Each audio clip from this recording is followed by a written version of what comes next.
Hello and welcome to Learn with Hema's class. My dear students, in this video I shall be providing you the solutions of the Pedestrain from Evergreen Workbook, and this video is for class 10 ICSE students. Before going ahead, one small request that if you are not a subscriber to my channel, please do subscribe to my channel, that is to Learn with Hema, and help me to reach till 100k subscribers.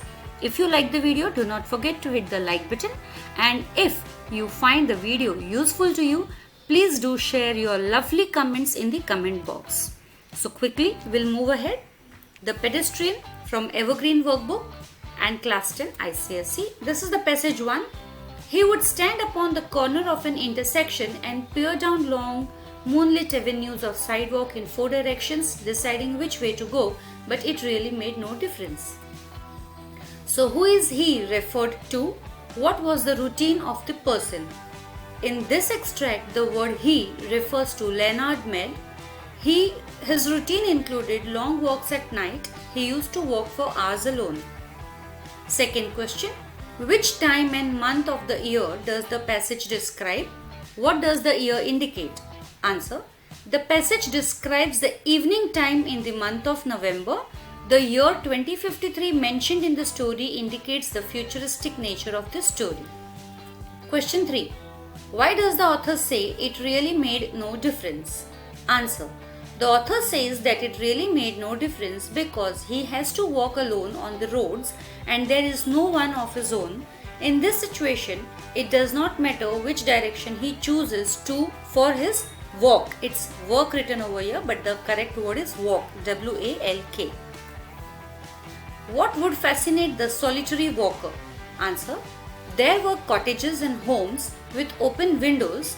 They would attract a solitary walker. Question 5. Who would accompany the walker in the open? Why? Answer. The squads of dogs would accompany him in the open. They would accompany him if he wore hard heels. Passage 2. Suddenly grey phantoms seemed to manifest upon inner room walls where a curtain was still undrawn against the night, or there were whisperings and murmurs where a window in a tomb-like building was still open. Question 1. What are grey phantoms? Why are they so called here? Answer. The shadows of the people appearing on the walls of their houses are called the grey phantoms.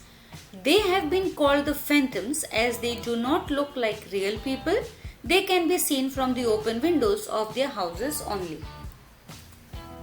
Second question, where would he see the grey phantoms? Answer, he would see the grey phantoms on the inner room walls where a curtain was still undrawn against the night. Question 3, why are the houses tomb-like? What kind of picture is this? Answer, the houses are tomb-like because the people living in them are passive and silent. They simply exist like phantoms. This picture of the atmosphere prevailing there is similar to that of the graveyard. Question 4. What did walking past the houses feel like? Answer. Walking past the houses which were completely deserted and silent was like walking through a graveyard. The people living there seemed dead and lifeless. What kind of life is hinted at here? The life hinted at this place is artificial, passive and mechanical. It is marked by the silence of a graveyard. Passage 3. There was a good crystal frost in the air. It cut the nose and made the lungs blaze like a Christmas tree inside. You could feel the cold light going on and off, all the branches filled with invisible snow. What time of the day does the passage indicate? How do you know? It was the evening time. The indication about the evening time is the going on and off of the lights. What kind of experience does the speaker tell? Explain the image, lungs blaze like a Christmas tree inside. Answer. The speaker tells about the experience of walking in a frosty, cold November evenings on the deserted roads. The image lungs blaze like a Christmas tree inside indicates the oppressive atmosphere all around that seems suffocating. Question 3. How did the speaker react to the scenery outside? Answer. The speaker reacted to the scenery outside by whistling between his teeth and trying to listen to the sound of his own shoes.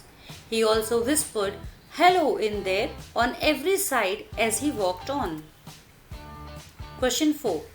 What do you learn about the speaker from this extract? Answer. The speaker is a lively but lonely person.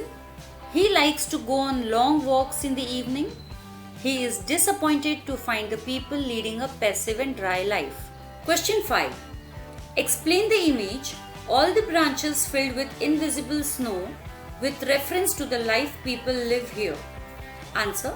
The expression "all the branches filled with invisible snow" implies the cold and sterile life of the people living there. They do not have any interaction with one another and there is no warmth in their relationship. Passage 4. The street was silent and long and empty, with only his shadow moving like the shadow of a hawk in mid-country. If he closed his eyes and stood very still, frozen, he could imagine himself upon the center of a plain, a wintry windless Arizona desert with no houses in 1,000 miles and only dry riverbeds, the streets for company. Okay, what kind of picture does the speaker present here? The picture that the speaker presents here is of a deserted and lonely place. There is silence all over. There are no signs of life. It is a picture of dismay. Who does the speaker compare himself with? How, and to what purpose? Answer. The speaker compares himself with some lonely person walking in the windowless Arizona desert. He draws this comparison to highlight the loneliness of the place. Question 3. What kind of a person is the speaker? Answer. The speaker is a lively person who enjoys going for long walks, but he is pained to notice the lifeless atmosphere all around. He is different from the people who accept a deserted and mechanical life. Question 4. Where is the speaker wandering? Why does he mention Arizona? The speaker is wandering in the wintry November night of 2053 in the deserted city. He mentions Arizona to highlight the loneliness of the place. Who encounters him later in the context and why? A police car encounters the speaker later. He is questioned by the police car because he is unlike the other inhabitants of the deserted, lonely city. Passage 5. What is it now? He asked the houses, noticing his wristwatch. 8:30 p.m. Time for a dozen assorted murders, a quiz, a review, a comedian falling off the stage. Question 1. Who is the speaker in this extract? Who are the listeners? Answer. Leonard Med is the speaker. The listeners here are the people living in the city who sit in their homes watching television. Question 2. Are the murders so frequent?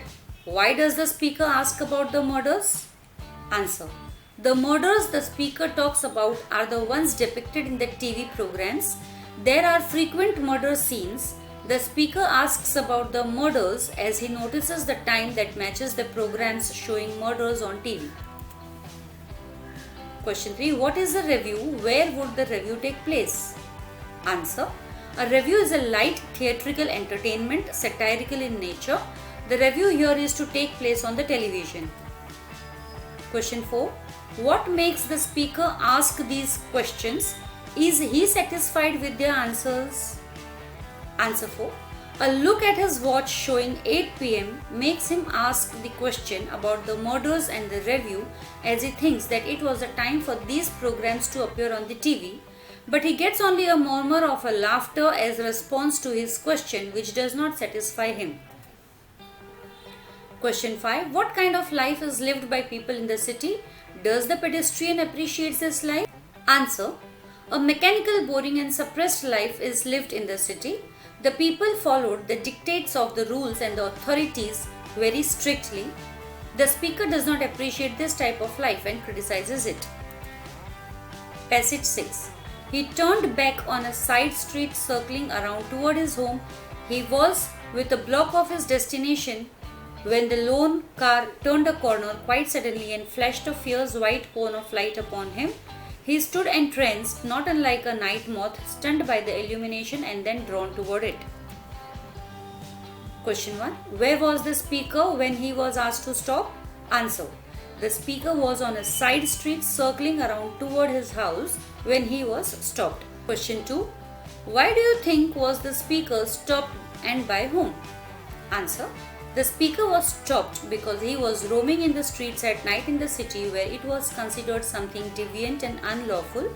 He was stopped by the authorities, symbolized by a police car. Question 3. What led to his being stunned? Answer. The speaker was within a block of his destination toward his house when a sudden light flashed upon him. He felt stunned by the light. What was his reaction when he was asked to stop? Answer. When he was asked to stop, he simply stood there surprised. He could utter only one word, but thus he reacted in a wonderstruck way. Question 5. Who do you think was in the car? What kind of light fell on the speaker? What does the car symbolize? Answer. There was some police officer in the car as the voice of someone speaking is heard by the speaker, but later we find that there was no one. It implies the invisible and domineering presence of the authorities symbolized by the car that speaks. The light that fell on the speaker was a fierce white cone-shaped one. Passage 7. Ever since a year ago, 2052, the election year, the force had been cut down from 3 cars to 1. Crime was ebbing. There was no need now for the police, save for this one lone car wandering empty streets. Question 1. Which event that took place in 2052 does the story refer to? Answer. The event that the story refers to is the taking place of elections. Since then, the police force had been reduced from 3 to 1 car only. Why had the police force been reduced? Answer. Due to the ebbing of crime, there was no need of more force. Consequently, the number of cars, that is the police force, had been reduced. Question 3. What does the passage hint at about activities of the people at night? Answer. The passage hints at the limited activities and movements of the people. Most of the people stayed indoors in a disciplined way. Question 4. Earlier the speaker says that seeing a car wandering at night is an incredible thing. How? Answer. Seeing a car wandering at night is something incredible because the number of cars had been reduced to only 1. The crime had also come down. There was no need for a police car to wander at night as most of the people followed the rules and stayed inside the house watching TV. Question 5. Which first question is the speaker asked by the car? What kind of car is it? Answer. The first question that the car asked the speaker is about his name. It is a strange kind of police car moving around to enforce the law, but there are no human officers in it. The car speaks on its own like a police officer. Passage 8. He put his hand to the door and peered into the back seat, which was a little cell, a little black jail with bars. It smelled of riveted steel. It smelled of harsh antiseptic. It smelled too clean and hard and metallic. There was nothing soft there. Question 1. What did the back seat look like? Answer. The back seat was like a small prison. It was black and had bars like that of a jail. It also smelled of harsh antiseptic. Question 2. The speaker says that the back seat smelt of harsh antiseptic. What does he want to convey? Answer. The back seat smelling of harsh antiseptic means that it was meant to control the people and keep them in check as antiseptic keeps the germs. It also implies killing people like germs. The speaker here wants to convey the inhuman attitude of the government agencies towards the common people. Question 3. Explain. There was nothing soft there. Answer. The speaker Leonard Met says there was nothing soft there. It means that the police force represented by the car was cruel and harsh. There was no human feelings or kindness in them. Question 4. Who was driving the car? Where was the speaker being taken? Answer. The car was being driven by some police officer. Though it had not been mentioned clearly, the speaker was being taken to the police station. Question 5. Why do you think was the speaker taken in the car? What crime had he committed? Answer. The speaker was taken in the car as the car represented the authorities and was used to control crime. The crime of the speaker was that he had not behaved like other citizens. He was a non-conformist for the authorities.